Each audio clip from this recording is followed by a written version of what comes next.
Hey everybody, what's going on? So today in this video here on the Coast to Coast Outdoors YouTube channel, we're going to be inside and we're also going to be going outside doing this video. We're going to cut it off here in a little bit after I show you these two baits that we're going to be fishing with here today. One of them is a brand new bait and the other one is an old classic that has caught a lot of fish, big stripers, big largemouth. It's caught some smallmouth, it's caught some pretty big fish.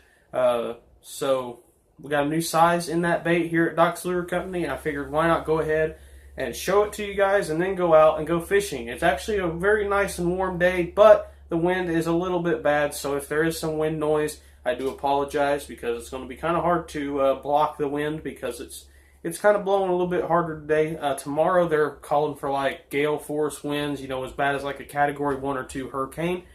So definitely won't be able to get out and do a video tomorrow. Possibly we'll be going fishing though, just because I'm crazy and like to fish. Unless I catch my first bass of the year this year, or today. If I catch a bass today, then I won't go tomorrow because there's no use in going out in winds like that unless I'm trying to catch that one first fish. But now we're going to go ahead and talk about the bait.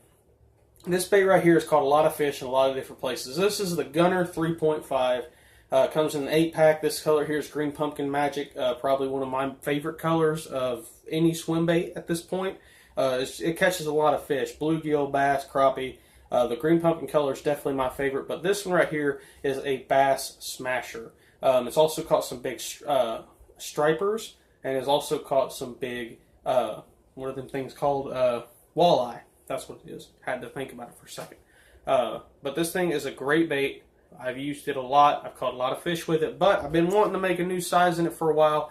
This one here is 3.5 inches. Well, say hello to the little guy, the 3-inch. So you guys can see the difference here, the 3.5 and the 3.0. Little guy right here. Awesome size difference there. I like this size. It looks a lot like a little, spawn of the year shad. I think it's going to be great this year during the shad spawn. I think it's going to be a great trailer for some of my smaller spinner baits and smaller swim jigs. It's an awesome looking profile. This one here, the other one comes in an 8-pack. This one here comes in a 10-pack. So you get 10 in a pack for $4. Great deal right there. They're awesome. I love both of them. I haven't gotten to fish this one yet. So this is actually my first time going to fish them today. This one anyway. So you guys will see my first impressions of it. It looks awesome. I can't wait to get out on the water. So we're going to go ahead and cut it off here. Thank you guys for watching. If you've made it to the next part, then we'll be out there going fishing. Once again, I do apologize if there's some bad wind noise. Alrighty guys, so we are out here now. I got the 3.0 on here right now, the little 3.0 Gunner. Show you guys how I got it rigged. Got it on a 1/4 ounce jig head, 10-pound line. And I hope you guys can see what's happening here. Line wrapped around my guide. I hope you guys can see the action on that bait right there. We'll bring it through this muddy water in the sun. I hope you guys can see the action on that thing because it has a ton of action. Looks really, really good. But anyway, I'm going to fish a little bit out here in the deep water. The wind has just been absolutely insane. It goes from the north, and then it comes back up from the east, and goes back down to the south. I mean, it's just been absolutely insane right now. The wind is not being my friend as of right now. The sun is, though. The sun came out. It's pretty warm out here. My stupid self decided I was going to wear Crocs out here in this muddy pond bank. I don't know really what my thought process behind that one was, but, you know, whatever.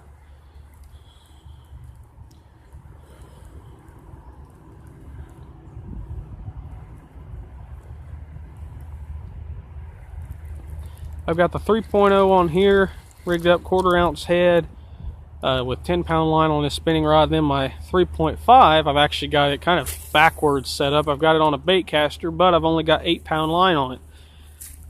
Some of you guys will probably think I'm crazy for doing that, but you know, whatever.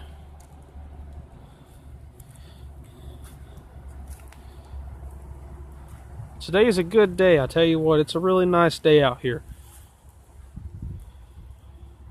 It's not too hot, not too cold. Sitting out in the sun though, you get pretty warm. But it's a pretty good day out here. I don't know why I'm not getting many bites. If any bites. I haven't got any bites yet today. I got some bites yesterday though. Was fishing yesterday and decided I wanted to switch over to a 8-inch ribbed slammer worm. And so I did. I Texas rigged one on a 1/2 ounce Texas rig. Was throwing it out here. And finally, after about 20 minutes of fishing, I got one to bite and I missed it. And started, I kind of got mad at myself and started talking to myself like every fisherman does.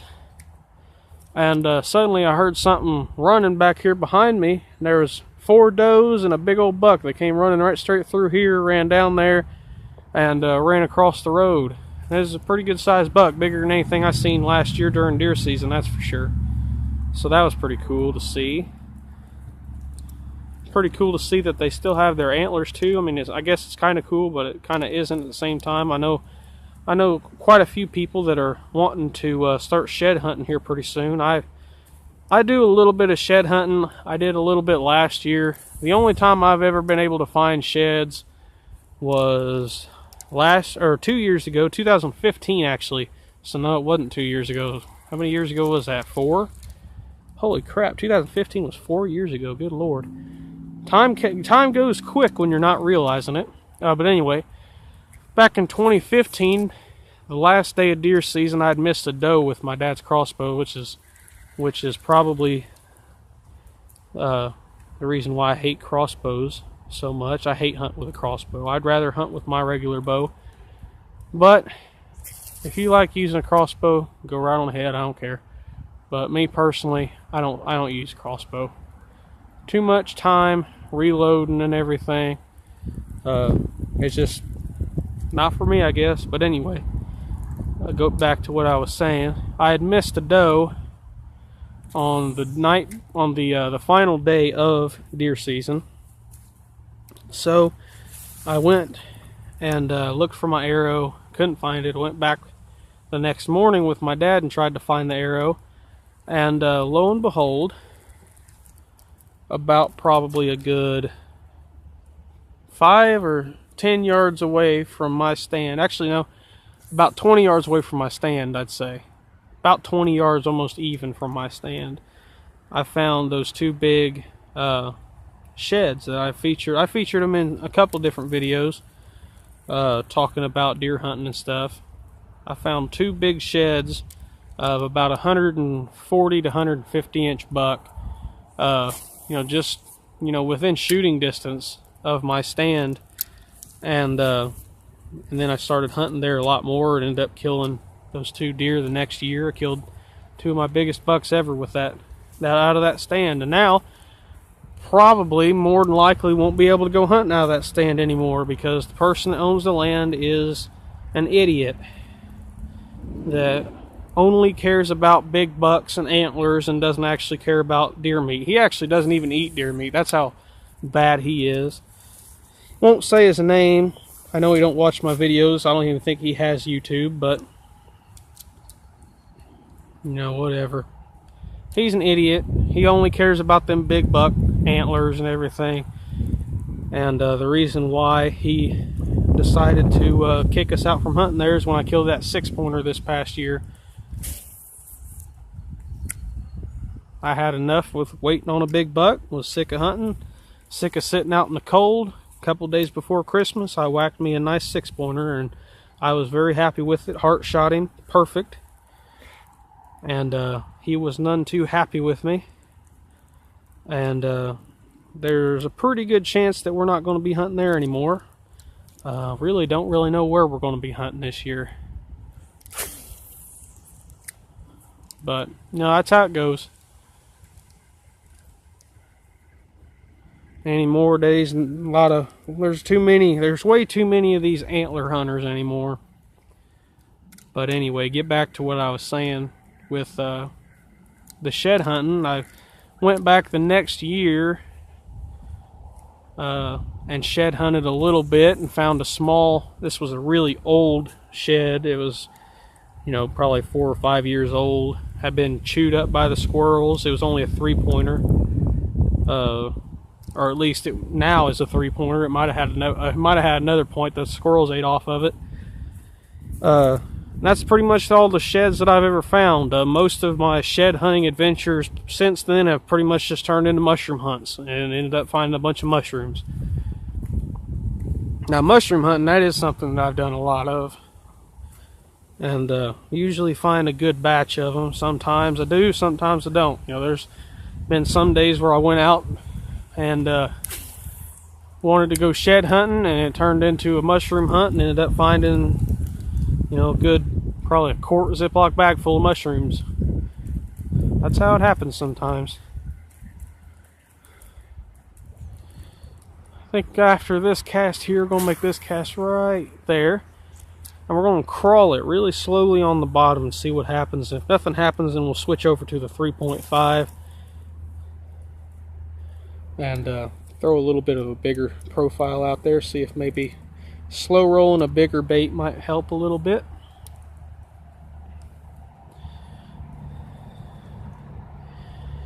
But one of my favorite things to do this time of the year with a swim bait is just slow crawl it right on the bottom. I've caught so many fish doing that, it's crazy.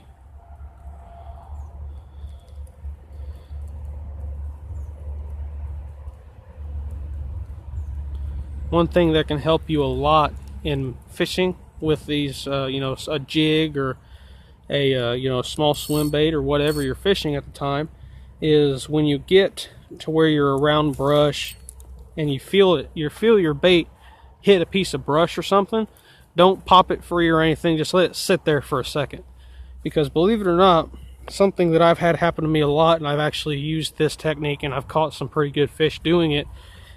If you guys can go way back on one of my videos, I don't remember what video, I was throwing a bait. I think it was either a small swim bait like this, or it was a crankbait, one of the two. I was throwing it and I casted it out way out there. I was letting it sink. It sunk down to the bottom, and after it got to the bottom, I started slow rolling it, and it hit a piece of brush that I had down there, and I stopped it. And when I stopped it, it gives that bait the look of like a injured and confused bait fish. And when that bass sees that injured and confused bait fish, there's a big old squirrel down there. That's a big one, boy. I can see him. He's probably a... Is that a squirrel or what is that? That is a big... If that's a squirrel, that's freaking huge. That'd be like a 5-pounder. It might be a big rabbit. I can't hardly tell. Is that a cat? If that's a squirrel, that's like a freaking world record or something. Good Lord, that is a big squirrel. I can't tell. He's behind a tree now. Boy, yep, that is a squirrel. That thing is freaking huge. I've seen some big... I tell you what, I've seen some big squirrels in my time, but that one there probably takes the cake. That's a gray squirrel, too. Usually around here, anyway, the red squirrels are giant, but that is a big gray squirrel. My Lord. Too bad squirrel season went out in February. You know, that sucks. That'd be a good one to put on a dinner plate. You'd have to cook him. You'd have to cut him in half just to cook him. He's biggin'. That's probably at least 4 pounds right there. That's a big old squirrel. I've seen some big squirrels, but that one there's pretty big. For a gray squirrel, that's giant. Anyway, got sidetracked. But anyway, like I was saying a second ago, you know, when you feel it hit a piece of brush or something, don't pop it free or anything. Just kind of stop it for a second. What that does is when that bait is swimming up to you, swimming up to that piece of brush, I'll show it to you here. That bait is sitting there swimming along, and all of a sudden it hits that brush. It hits that brush, and it moves a little bit, and then it kind of just sits there. And when it sits there, it looks like it's like a confused, wounded bait fish. And that bass is not going to take very long to come up and grab that thing, because he sees that little wounded, injured bait fish, and he's like, hey, you know what? That's a nice, quick little meal right there. I've caught some big bluegill and bass doing that. I've taken a little 3.5 gunner like this, and I've also done it with the little 2-inch swimmer for bluegill. I can remember a time, I I have the red line color, which I haven't made a whole lot of those in a while. It's a really cool color. It's actually clear plastic with, you know, flake or whatever. There's some crows, Murder Inc. I don't know if you can see them. Back over through there, there's a bunch of them, probably about 5 or 6. But anyway, what was I saying? Yeah, I took a little red line 2-inch swim bait and was throwing it out, and I felt it tick off of a piece of brush. One of my favorite things to do is, when I'm bluegill fishing with a small swim bait, is to cast it out here by this water pump, because right about where that bait there hit, right about midway between me and where that bait just hit, there's a cinder block tied to a rope that holds that fountain in place. And the reason why it's there is obviously to hold it in place and make sure it doesn't go flying up against the bank, shooting water everywhere. But them fish hold on that cinder block a lot during the summertime. And I took that little 2-inch swim bait and I cast it out there by that cinder block. I let it sink all the way to the bottom, and I was reeling it very slowly down on the bottom, and all of a sudden I felt it hit that cinder block, and I stopped it. And when I stopped it, my line jumped. And when I'm talking about just a normal jump, I mean it just jumped like crazy. I was thinking it was a bass when it hit, but it wasn't. It was just a big old bluegill. And that line jumped, and I reeled up, set the hook, and caught it. It was about probably a, I'd say a 9-10 inch bluegill, something like that. Good sized bluegill. Then I cast right back in that same spot and done the same thing 3 more times. So I was pretty happy after that. But I think we're going to have to cut it off here pretty soon, y'all, because the wind is getting pretty bad for this video. Hope it's not too bad, but if it is, I do apologize. We're already at the 14-minute mark, so thank you guys for watching. Go check out my channel over at the Topwater King. Yep, there we go. Just brought in a freaking huge wad of weeds. Anyway, like I was saying a second ago, go check out my main channel, the Topwater King. I post some awesome videos over there. If you want to purchase any of these baits, my email will be in the description down below. And you can purchase these baits via PayPal. I will send them to you after you PayPal me the money. If you want, you know, color recommendations for these baits, personal favorite 3 colors are the green pumpkin magic, like I've got here. Another color that's actually a very popular color in muddy water is the black magic, which is black plastic with a bunch of different flake in it. And then the just pearl white, just a plain old white, is a very popular color as well. So if you want to purchase them, let me know down in the comments, or you can email me as well. Thanks for watching. Like I said, check out my main channel. And I think that's about all I have to say. Bye.